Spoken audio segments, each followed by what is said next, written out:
Um, it really was, it was SLED and to a lesser degree the NRA who were really pushing for some of the compromise language that was included in the bill.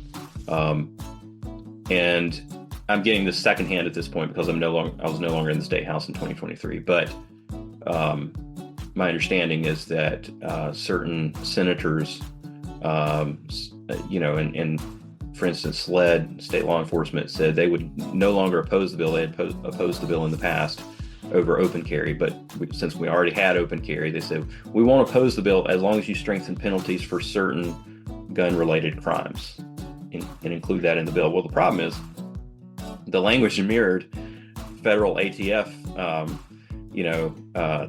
type,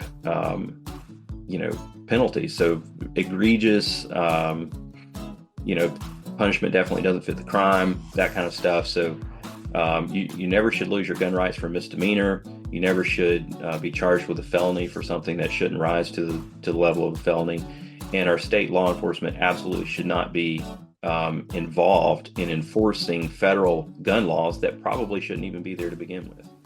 We are speaking with Johnathan Hill. He is considered by many to be the bulwark of liberty causes in South Carolina state government, representing House District 8. Yeah. So Section 16 was added to the bill, and Senator Sandy Senn, who was defeated in the primary, also one of the most liberal Republicans in the legislature, found herself ultimately cornered by both SLED and the NRA. She wanted to oppose the bill, but the Sheriff's Association, in addition to SLED, also was now supportive of the bill, and so she basically had to stand down. Mm-hmm. She was one of the key votes that allowed that to go through the Senate. So I'm certainly not praising the compromise. I opposed the compromise, but I'm just stating the facts of how this played out. And then I have to believe that this and her positions on other hot button issues such as abortion probably had a little something to do with her losing her primary, along with two other moderate to liberal Republican senators. So it's going to be interesting to see the lay of the land next year. I do think that there's a need to go back and clean up the constitutional carry bill. My position has been that constitutional carry is three things.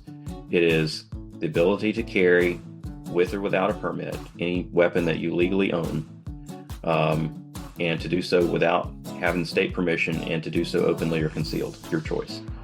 So all three of those need to be there, and it shouldn't be encumbered by any additional penalties, any additional crimes, or anything else like that. So if we could, take those additional elements that were added into the bill by not us, by other people, then I think we would be in a better position. I also have long supported, removing gun-free zones from South Carolina. Mm-hmm. I think a cleanup bill could potentially start looking at addressing some of those as well. That would be very welcome, in my opinion.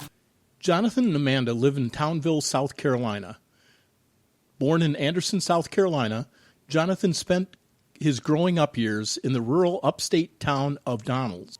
There he was educated, skipped college, and taught himself software development. Johnathan has been successful professionally. His resume includes tech firms in Atlanta, Georgia, Birmingham, Alabama, and Silicon Valley. In 2008, Johnathan entered politics as a campaign volunteer and shortly after started the Anderson Tea Party. This experience proved to be quite the education in South Carolina politics. Johnathan's guiding maxims: 1. Every act of government is an act of force and should be used sparingly. 2. Lawmakers are subject to a higher law given by a higher lawmaker, God, the Creator. 3. If it is in the yellow pages, the state should not do it. 4. There is nothing honorable about being charitable with other people's money. And last, socialism is bad, very, very bad.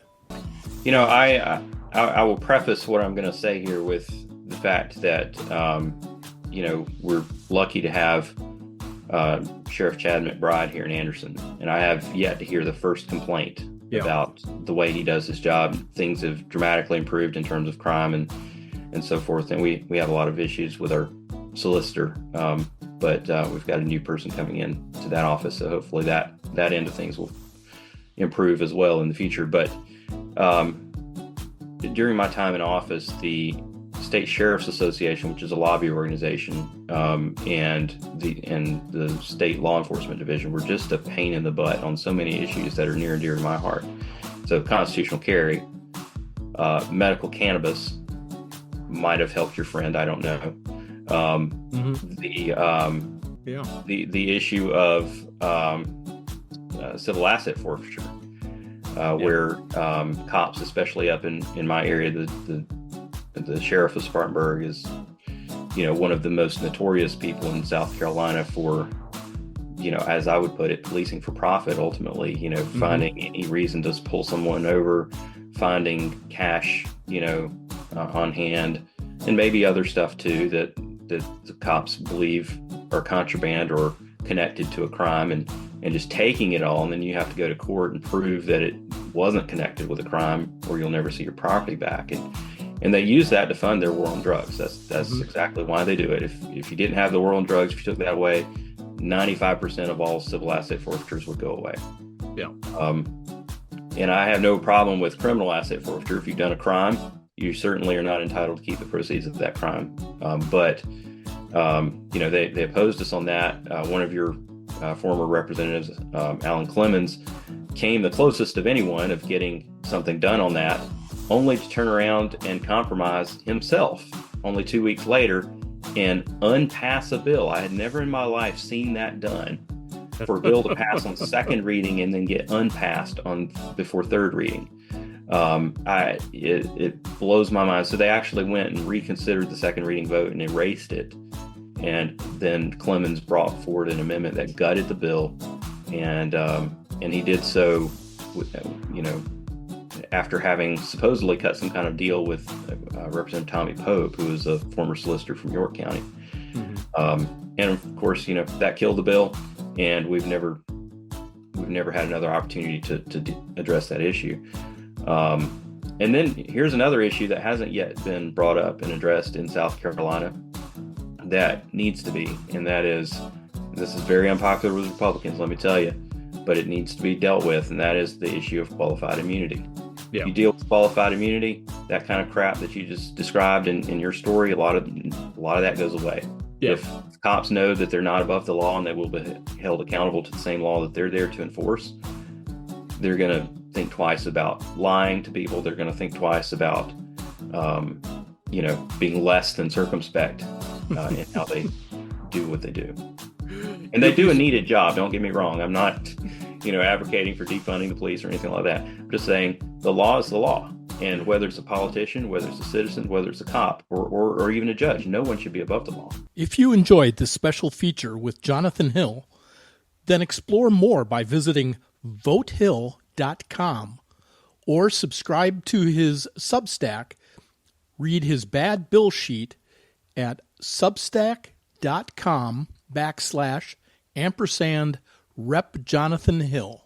Well, while we're talking about these, what's your favorite economics read? Is it like a Rothbard, Hayek, Friedman, Zoll, Mises?